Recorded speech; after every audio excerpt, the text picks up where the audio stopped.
So here we go. Okay, transparency is so important to the public, from lawyers to everyday citizens to the media and their role as government watchdog. And the New Mexico Foundation of Open Government has played such an important role protecting our right to know. We are here today to recognize 4 distinguished individuals for their initiatives to protect and advance government transparency and their courage to hold the powerful accountable. Individuals nominated by their colleagues, peers, supporters, families, and friends. Their stories are incredible. I've been researching them. Since 2002, FOG has celebrated the men and women who, through their actions, advanced the cause of transparency and First Amendment freedoms in New Mexico. The award our event honors the late First Amendment advocate and FOG co-founder, William S. Dickson. He died in 2003 after a year-long battle with cancer, God bless him. Dickson was a brilliant attorney and leading defender of free speech and public access rights. Famous for his keen intellect, ringing laughter, lucid writing, integrity, and idealism, Dickson was passionate about the law. He inspired so many young law students to take up the banner of press freedoms and open government. His legacy lives on through them and through the men and women who received the Dixon Award. He was a true champion for open government.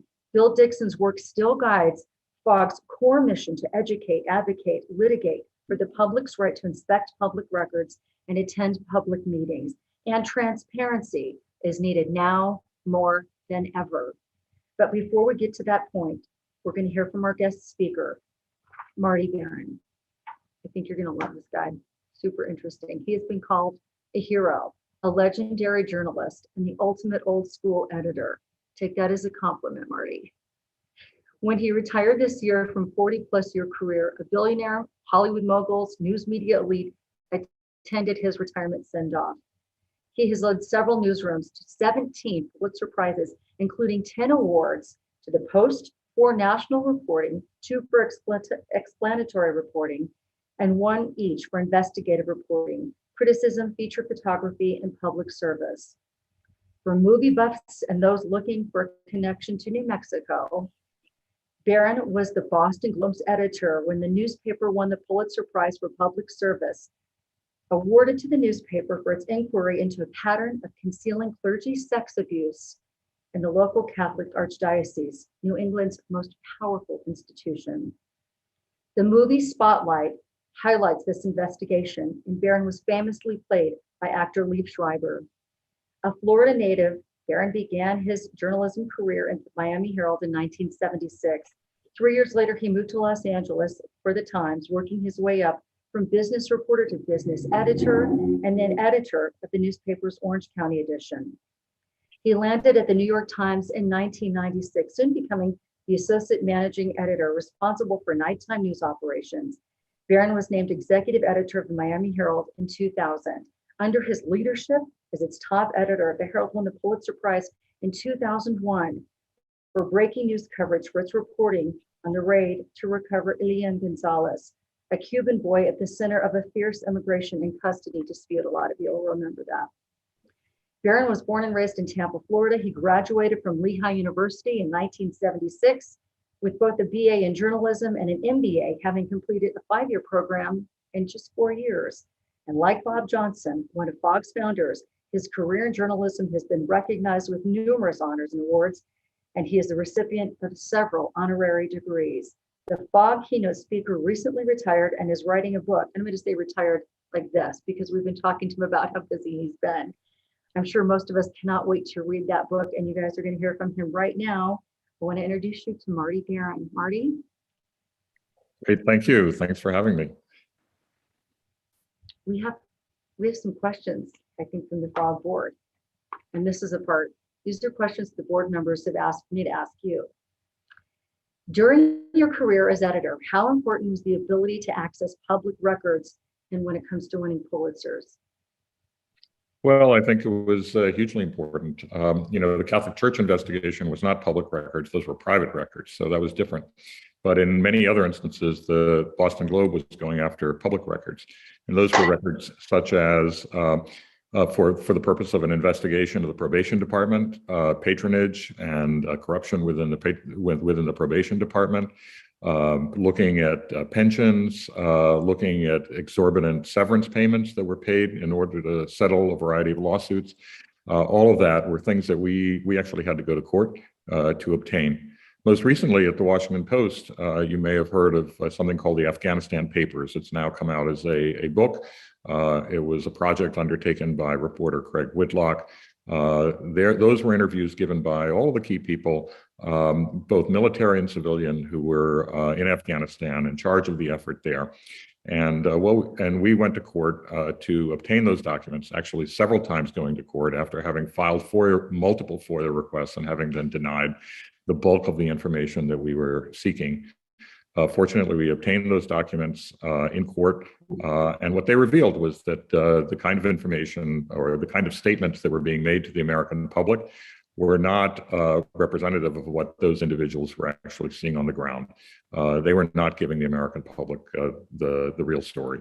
And so public records is absolutely critical for the work we do. Sadly, both the federal government and local governments are making it far more difficult to obtain those records. They're obstructing the efforts of news organizations and others, and because they know that's very valuable material for us. I was just going to ask you, do you think it's easier or more difficult to get public records now?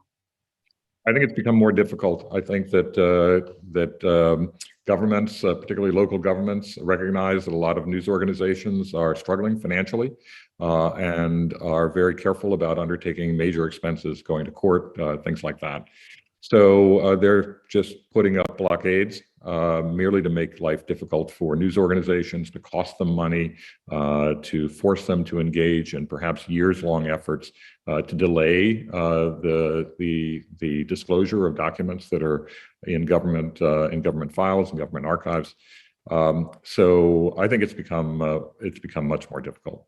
And in certain places, for example, my native state in Florida, people have used privacy argument to try to change the laws and make it more difficult for news organizations to obtain information that they previously had been able to get. This is another question from one of the board members. It says, the work of the Boston Globe revealed how the Catholic Church for years protected and hid the truth about pedophile priests. The Globe's work exemplified the importance of investigative journalism. How do we ensure that such journalism endures in today's changing society, where research shows that most popular way of getting news for many young Americans is through TikTok? Yeah, well, I wouldn't call what they're getting from TikTok to be information, frankly. It's more entertainment for them.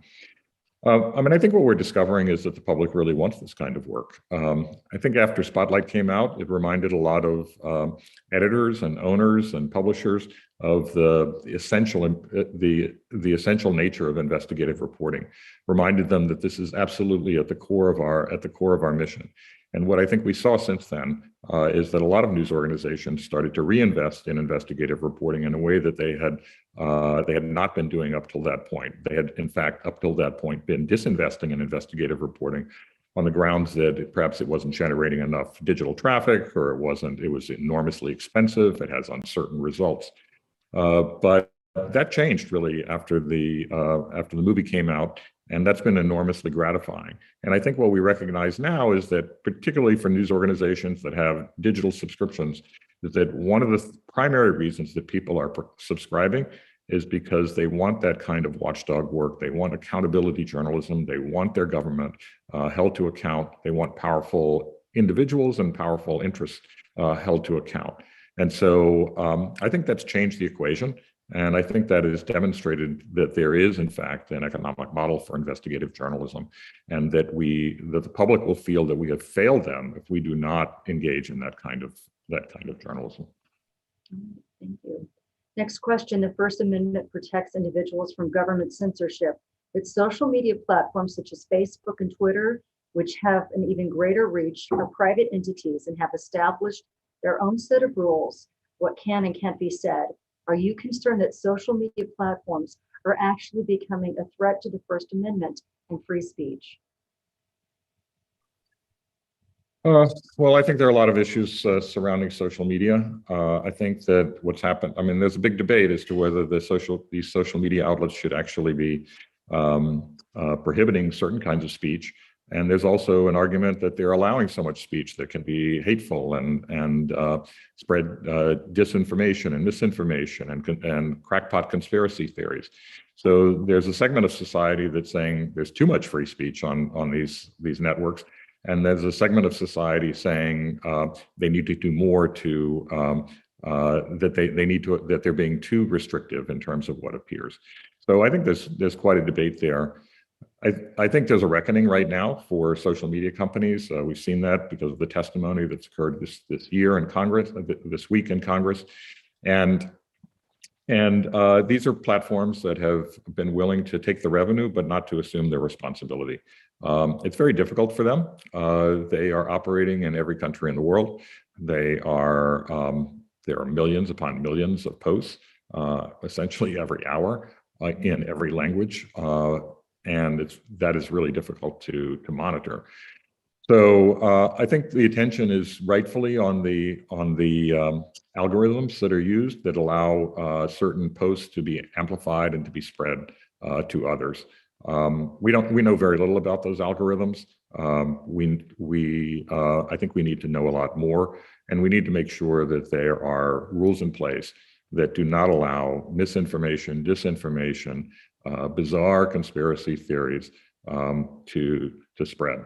A lot of the focus on social media outlets right now is their role in polarization, that they are aggravating the level of polarization in this country. And I think to a large extent that is true. However, they're not the only players. I think we have to recognize that. I was just listening yesterday to one of the cable networks pounding on a Facebook executive because of the role that Facebook plays in polarization. And I was thinking to myself, that's true, but what about the role that cable television plays in aggravating polarization in this country? It's enormous. And there are others who do the same. And for all the politicians who are pounding on Facebook for its role in fomenting polarization, the politicians too play a role in that. So I think we need to look at all of this in a fairly broader, maybe more nuanced way. All right. This is one of my favorite questions. How accurate was the film Spotlight in regards to the clergy abuse scandal and the Boston Globe's role in bringing it to light? How accurate was this movie? I think it was quite accurate in terms of reflecting the overall arch of that investigation, how that investigation unfolded. The co-writers, the director, Tom McCarthy, and his co-writer, Josh Singer, worked incredibly hard. They read through all of the court documents. They interviewed all of the journalists at the Post. They interviewed survivors. They interviewed the lawyers involved. They certainly endeavored to interview the church, which did not participate. But they did they looked through a lot of the emails that were exchanged among ourselves at the Globe. And so I can't imagine them doing any more thorough research. It got to the point where they continued to ask me questions, and I told them that I was tapped out. I actually had nothing else to say. I knew nothing more than what I had already told them. I think it's important to keep in mind this is not a documentary. It's a theatrical release. And so you have to compress things into 2 hours, and you have to make it dramatic. I think that we all know, all of us who are journalists know that we don't quite live our lives in a really dramatic sense every minute of every day. A lot of it is tedium. So some of that was reflected in the movie, the going through directories, things like that. And I think that's why it was such an authentic movie. There was some creative license there, but I think the creative license was used appropriately, and that was to reflect a bigger truth. Thank you so much. It's an excellent movie, by the way. Won an Academy Award, so. I didn't make it, I was just portrayed. Okay, next question. As editor of the Washington Post, did you ever get feedback or pressure from your owner, Jeff Bezos, who, by the way, was born in Albuquerque? And was there a pretty clear wall that protected the editor's operations from the owner? Absolutely. He did not interfere whatsoever in terms of the journalism that we pursued. He didn't tell us what stories to pursue. He didn't tell us what stories not to pursue. He never criticized the story. He never critiqued the story. He never suppressed the story. He didn't even suggest a story. So he didn't do any of that. His attention was focused on the business side of things. I mean, from the standpoint of the newsroom, he wanted us to perform in a way that was appropriate for a digital world. And so our conversations with him were about that, about the kinds of investments we needed to make, how staff would be deployed, considering the digital imperatives, how we use technology, maybe some of the metrics that we use, things like that. But he never interfered in the content. His efforts were really look at the company's use of technology, the company's ability to get more subscriptions, the company's ability to its marketing, its pricing, all of those kinds of things. That's where he focused his efforts. But he did not interfere whatsoever in anything we did, including stories about himself, about Amazon, and about his other private interests, like his space company, Blue Origin. Interesting. What was it like for you when then President Trump called and rallied against you and the Post? Well, that started fairly early in his campaign. I think he saw us as a convenient punching bag. I think he performs best with his base when he has an enemy, rather than when he's just talking about what he himself has done or not done. And so he always has to have an enemy, and the press is always available. And we make a very convenient one. We had trust issues prior to his arrival on the scene, but he saw an opportunity there to make them worse. And we saw his demonization of the press get worse over time. I mean, to the point where he got to not just calling us garbage, scum, the lowest form of life, the lowest form of humanity, the lowest form of life, you name it, but to calling us enemies of the people and to suggesting that we were traitors to the country. That created huge security problems for people on our staff. People were harassed, people were threatened. We had to provide a lot of additional security, both at our office and for individuals at their homes and in the field. And that was enormously concerning. My biggest concern is what it means for our democracy. I think that the reality is that there is no democracy without free press and free expression overall. And I think he did his very best to try to discredit the idea of a free press. And beyond that, even more concerning than that, is that he did his best to undermine the idea of objective fact and of objective reality. And that represents a real threat to democracy, because if we can't agree, I mean, what we're finding now is that we can't come to an agreement on a shared set of facts. We can't even agree on what constitutes a fact. And that's a terrible legacy, frankly, and it represents a real threat to our democracy. The next question, do you have any thoughts on the future of journalism in the U.S.? Well, I think the greatest challenge that we face today is at the local level. I think there's no question about it. I mean, I think we have to be very careful about being pundits about our own profession. We haven't been very good at that. It wasn't that long ago that people were predicting the New York Times was going to go out of business. Its stock had fallen from $50 a share to about $3 a share. It was asking for essentially a financial rescue from a billionaire in Mexico, Carlos Slim, and it got it. And many people were predicting the Washington Post would sort of decline into irrelevance. And that turned out not to be the case. So I think we have to be careful about being overly pessimistic about local journalism. But there's no question that while places like the Post and the New York Times have found their model, and it's been successful to date, and they've engineered a turnaround, local journalism outlets are still struggling, and we're still struggling to find an appropriate economic model. So I think there's some signs of hope. There's some nonprofit examples, there's some commercial examples of that, but there aren't enough of them. And look, democracy takes root at the local level, and in order to have democracy at the local level, you really have to have somebody monitoring what school board members are doing, city council members are doing, county commissioners are doing, what the courts are doing, what the police are doing, what's happening with the environment, all of that. And so, and the only ones who do that on a professional basis and on a regular basis is the local press.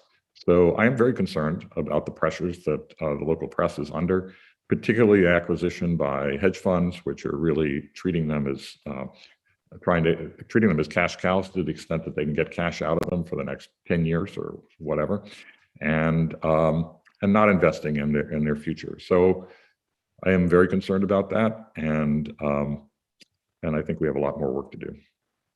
I think you just actually answered this, but I'm going to ask this because it's another board member had asked this. But what do you see as the hope for the future of newspapers?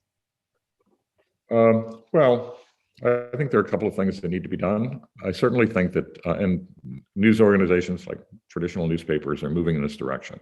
First of all, they need to be digital. We live in a digital era. The time when people are just going to get a paper dropped on their doorstep at maybe 6 o'clock in the morning, maybe not at 6 o'clock in the morning, maybe later, it's a real problem. I mean, if you were inventing a media business today, you would not say this is a promising model. Cutting down trees, making pulp, turning them into paper, bringing in giant vats of ink, creating these Rube Goldberg machines and saying, okay, and we'll get you the news tomorrow morning. That would not be the model that you would suggest. You would not get financing for that.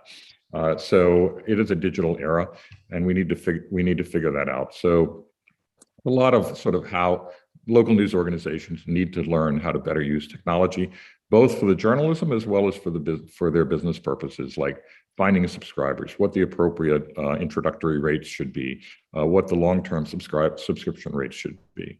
Number two, on that issue of subscriptions, is that they should charge. We didn't give papers away for free in the past. I mean, maybe there were certain kinds of free papers, but the dominant news organizations, dominant newspapers did not give away their product for free. They asked people to pay for it. And we should not be giving our product away for free any longer. And then in exchange for charging is that we need to offer something of value. We can't just charge and then offer junk. We have to invest in the journalism. We have to make sure that we're paying attention to what people really want, what they're really willing to pay for, what they feel an attachment to, and provide that. And we'll have to people will have to make some very difficult decisions about what not to do any longer. And that's unfortunate. People will complain. It'll be very hard. It is very hard to do. I don't think I'm telling anybody anything they don't know. I've done it myself. But I think that they need to become digital. They need to learn how to use technology for the journalism and for the business. They need to charge, and they need to provide value for that, for what people are paying. Okay, 8 months post-Trump, this is the next question. Does a sizable segment of the population still view journalists as enemy of the people? And if so, does it make their job any harder as a practical matter than those jobs were already? Well, there's no question that a huge segment of the population does believe we're the enemy of the people. There's a huge segment of the population that obviously they're supporters of Donald Trump, and largely they believe pretty much everything he says. And so they certainly believe what he says about the press. They're deeply suspicious of us. They don't think we tell the truth. And that is a real problem. And I would say that it is not getting better. If it's getting better, it's not measurable, and it may well be getting worse. How we overcome that? That's that is a really tough question. I've been asked that many times. I wish I had a ready answer to that. I think it's really important that we provide people with all of the evidence that we can all of the time, and we can do that digitally. We can show videos of what happened. We can show original court documents. We can annotate those court documents.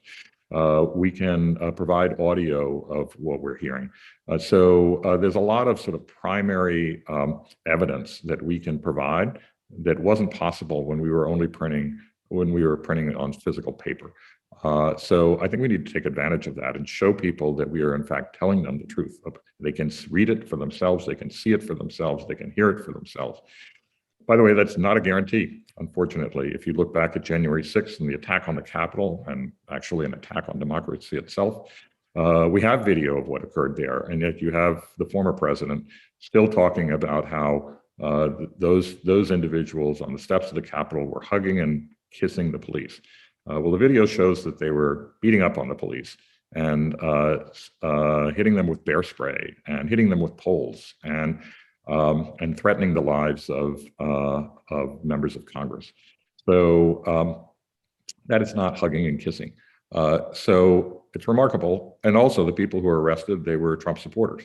The hundreds of people who've been arrested now, I think it's almost up to 800, we can see their personal histories. We should make that available to the public. They were Trump supporters, and yet there's still a large segment of the population that believes that this was somehow Antifa and some sort of false flag operation or what have you. That's crazy. The evidence shows otherwise. And so some people are not persuadable. But I think we have to believe, at least have to have some faith, that there are certain people who are persuadable. And those are the people we really need to work on. The people who are simply not persuadable, who will just accept anything that the former president says is true, even though it's belied by the evidence. We can't really do anything with those folks. But with the people who are open to evidence, we need to provide that evidence. Thank you. Next question. The past 30 plus years have seen the most dynamic changes in information and information ecosphere since Gutenberg. Those changes demand constant learning of new methods and processes in journalism. At the Post, what proportion of your newsroom budget was devoted to staff training, and how did you motivate participation in that training? Well, it wasn't a very large percentage of our overall budget because the overall budget is largely consumed with paying people's salaries. So it's going to be a small percentage. On the other hand, we did increase the budget for it significantly during my time there. I was of the view, and am of the view, that we had done that this profession has done a very poor job of training people for the future. We have not recognized that our profession constantly changes and that people need to learn new skills. And we should invest in our people because the people are at the core of our operation, of our success. So we significantly increased our training programs. We made those training programs mandatory. There were training programs for department heads. There were training programs for individual reporters. There were training programs for all sorts of people. And we made all of them mandatory because there are certain necessary skills and necessary tasks in a digital environment that didn't exist previously. And we would not succeed. We were not going to succeed unless people learned those skills. At the same time, you want to provide opportunities for people who, they may have their own ideas of what it is they need to learn. They need to learn, for example, learn to become a better manager, or they're currently not a manager and they would like to become a manager. We tried to set aside funds that would allow people to go off for training programs that suit their own needs, whether they involve skills or whether it's particular skills, professional skills, or whether they involve, for example, managerial skills. Business is changing rapidly, both print and broadcast. It's interesting. All right, can you share any insights of your book, which has been called part memoir and part investigation? Yeah, I mean, the title is Collision of Power, Trump, Bezos, and the Washington Post. So when people ask me what it's about, I say, well, Trump, Bezos, and the Washington Post. It's basically about centered on my 8 years at the Post, what transpired while I was there, the sale of the Post, what compelled that, the acquisition by Bezos, what seems to have been behind that, the transformation that took place at the Post and how that came about, the arrival on the scene of Donald Trump, conflict between the Post and Trump, the conflict between Trump and Bezos, I would say the things we've talked about here, the assault on truth and objective reality, and the implications of that, not just for our profession, but for democracy overall. There'll be some flashbacks, I guess you could call them, to previous stories that I've been involved in. Catholic Church is one of them, because that did involve really confronting power, which I think is at the center of our mission as journalists. When we discover grave wrongdoing. It'll look back at I'm sure the election of 2000, where I was editor of the Miami Herald during the 2000 election, where it was unclear whether Gore or Bush had won that race, and it all came down to Florida, and then it ultimately made its way up to the Supreme Court. And the decision of the Supreme Court that it would not allow a recount. Miami Herald conducted a recount because, with regard to public records, we argued then, going back to one of the first questions, we argued then that the ballots were public records, and that we should be under the Florida Sunshine Law, which was quite expansive. And we prevailed on that. And so we were able to examine every single ballot. So the supervisor of elections in every one of Florida's 67 counties, with their aides, would hold up each ballot. And we looked at it, and then we counted it. And we did that in tandem with an accounting firm that we retained, BDO Seidman, one of the big accounting firms in the country. And we went to every one of the 67 counties and counted every ballot. We determined that Bush most likely won that race, by the way. The Republicans had argued at the beginning that we were engaged in an effort to delegitimize the Bush presidency. That was not our intention at all. Our intention was to do the recount that the US Supreme Court said would not occur. And because we felt the public was entitled to know who actually won that race. So I'll look back at that, and then I'll look back at the Elian Gonzalez case, because it was a moment of ethnic strife in the city of Miami. And we've just gone through a period of racial protests, racial justice protests here in this country. And so many of these issues have sort of filtered back into newsrooms, and that certainly was the case in Miami, and was the case in 2020 as well. So I'll probably take a look at all of that. It's a lot to handle. That's what makes it such a challenge. It's a lot of ground to cover. In your retirement, and I'm going to say it again, in your retirement. Marty, Yeah. Thank you so much. Is there anything else that I didn't ask you that you want to get across to the people of New Mexico? I know a lot of what you've covered hits home right here in Albuquerque and throughout the state. No, I think we've covered a lot of ground. I'm delighted to be with you today, and I wish you all the best of luck. It's been an honor to interview you and to chat with you, and we thank you so much. And on behalf of the Foundation of Open Government here in New Mexico, we thank you as well. Thank you very much. Take care. And thanks. Good luck. Thank you so much. All right, now we're going to introduce you to the 2021 William S. Dickson First Amendment Freedom Award recipients. First is the citizenship category, and the Dickson recipient is Doug Michelle. These are interesting stories, you all. Doug is a foster and adoptive parent who's been working tirelessly for the past 3 years as the Citizens Advocate to review public records of the Children, Youth, and Families Department. He has submitted records requests to CYFD more than 300 times in the last few years. He publishes his findings to foster parents, child welfare advocates, and has been a source of information and checks and balances for an ongoing class action lawsuit against CYFD.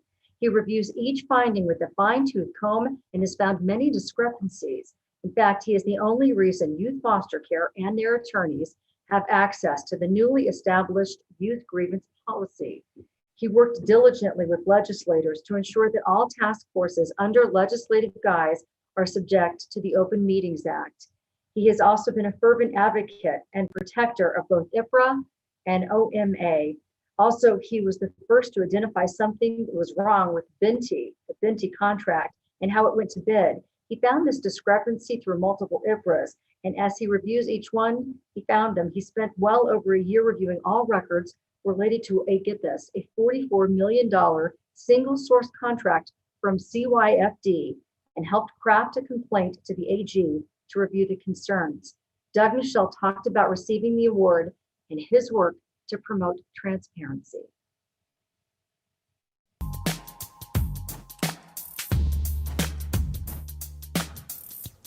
It means a lot. We're going to be seeing a video I'm from glad him, I that believe. a lot of my requests have been recognized. I guess I've got quite a volume now of requests, and someone had told me that it's on the order of a PhD dissertation or PhD research. But just being recognized for those requests and understanding. I guess other people now can understand what I've been doing with some of my time. Being transparent is providing that information without having to be asked.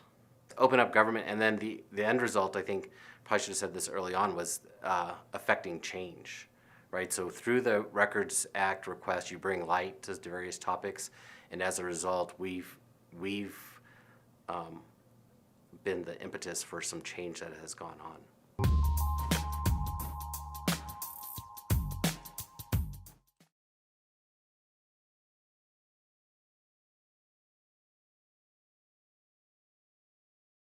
Is honoring two recipients in the government category, both members of the New Mexico House of Representatives.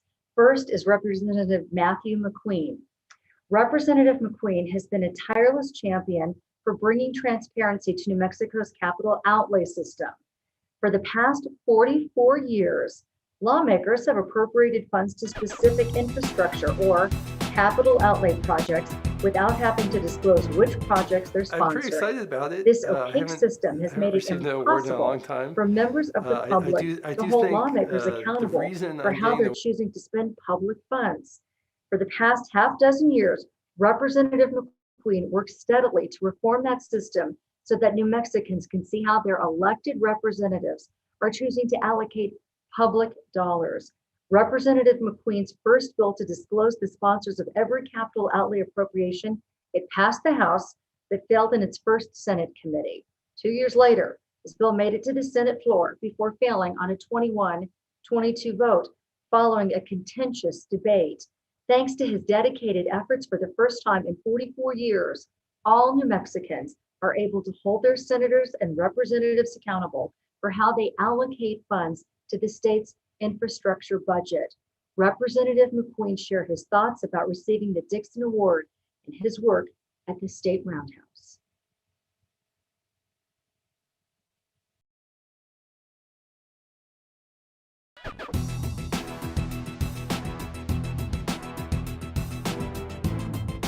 I'm pretty excited about it. I haven't received an award in a long time.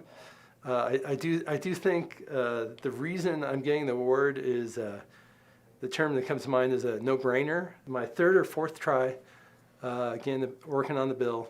And this year, one of the things I did was I sought co-sponsors.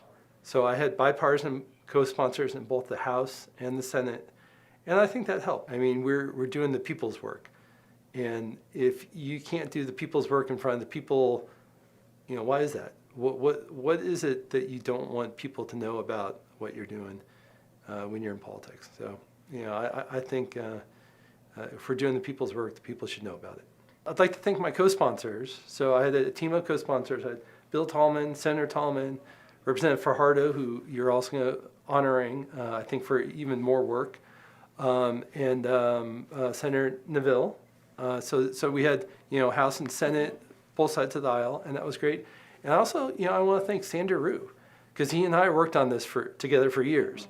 And he wasn't there to see it through the end, but I noticed that you've honored him in the past as well. So, I really appreciate, the bipartisan nature of that relationship.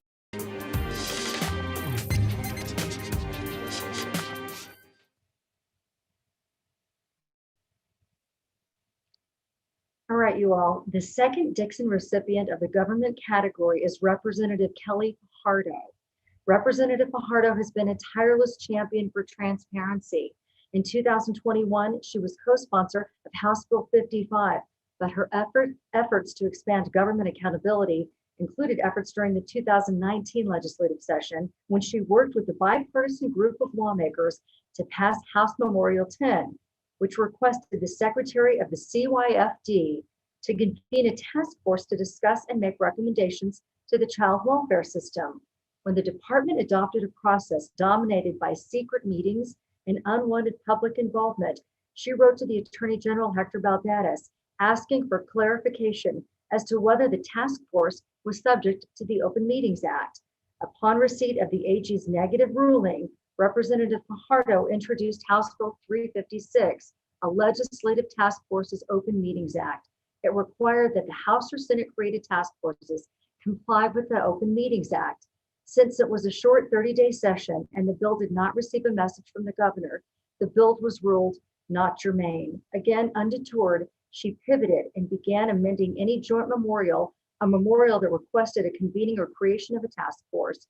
Her amendment stated that the task forces would be required to be open to the public and subject to the same notice and provisions as other transparency requirements provided by the Open Meetings Act.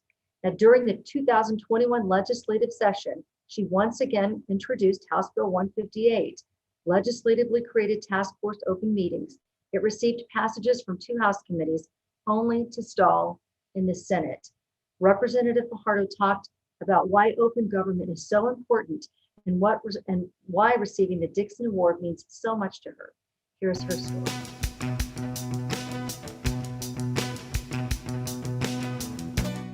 Accountability. So when backdoor deals are going on or things are going, without the purview and the public eye and being watched over, then things happen that do not benefit the public. It's humbling. It's humbling. I actually was kind of surprised. The work I've been doing for a long time, and I haven't quite crossed the finish line yet. So it's actually very, very humbling to get the reward, and I'm very, very honored. Get involved. First of all, FOG is a great organization to do that. One of the things I always tell people is to meet their legislators. Find organizations that deal with transparency. Maybe you're not following through because you don't know the how. Figure out the how. Figure out how to do IPRAs. Figure out what that looks like. Join groups and organizations that support the things that you believe in. There are so many groups out there that are looking for people to come alongside them, and so that would be the first step is to join these groups and organizations. Holding elected officials accountable is huge. Forcing our hand to disclose what we do.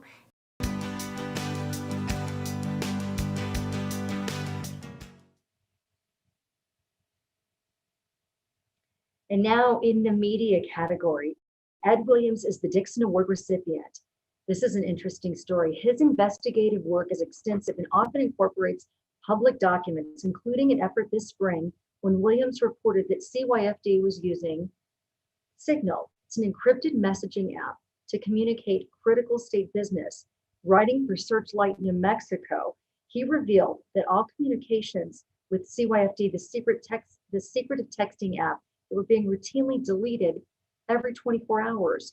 Journalists depend on CYFD documents and communications to hold officials accountable. The same goes for attorneys, court-appointed child guardians, and special advocates who rely on CYFD records to make sure a child's case is being handled properly. CYFD's use of Signal has rendered almost all accountability impossible, flouting open government laws and making state business untraceable. After his initial story was published, Williams further discovered that CYFD had fired 2 high-level employees who raised concerns about the use of Signal. Their firing was part of a larger culture of punishing dissent within the current government. The outcome of Williams' reporting has been major change in the Secretary of Department, the filing of a whistleblower lawsuit, and the governor's office taking steps to institute a new policy determining what constitutes a public record under the Public Records Act. Ed Williams gave us some insight on his work in winning this award.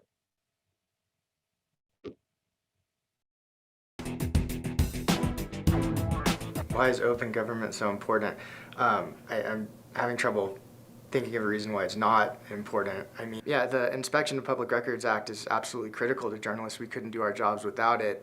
I mean, often we rely on sources within government, whether, off the record or otherwise, to get information that's being hidden, but that's not enough on its own. I mean, I think the open records laws that we have in New Mexico and in the country as a whole, for the most part, are something really to be proud of, just because what a great thing to have in a democracy. Without following through on transparency, talk about it means absolutely nothing. I mean, we need actual transparency in government and one that we can rely on. It's often really frustrating as a journalist to hear politicians talk about transparency and then not deliver on it. I wish we had as much action in terms of transparency as we do talk. Fog for us is a lifesaver. I mean, almost on a weekly basis for me, something comes up in terms of a denied Inspection of Public Records Act request, in terms of an argument against disclosure that I get from a government official that I don't have the ammunition myself to really respond to. So I really rely on Fog to be able to provide me with some sort of, of a basis of understanding about how our transparency laws actually work, how to understand, what a public records request really means in terms of the law and what we should be expecting in return. Well, it's quite an honor. I mean, I'm thrilled to have it. I'm thrilled, for Searchlight to get some recognition in this context for the work that we do.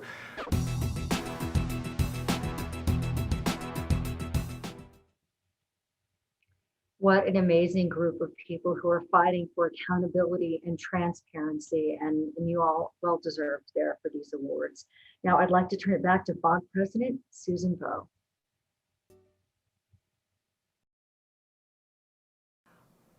Wow, wasn't that an inspirational group of honorees and democracy warriors?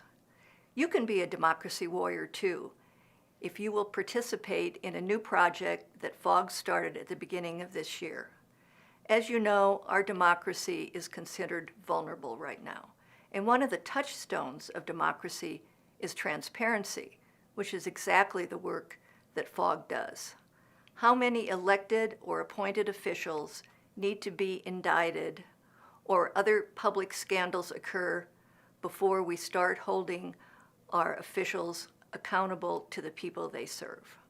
One way to do that, we believe at Fog, is to hire a full-time Fog attorney. During our 31 years, Fog has shaped the transparency law in the state of New Mexico thanks to the efforts of very dedicated volunteer lawyers. Now we are attempting to raise at least $300,000 so we can hire a full-time Fog staff attorney.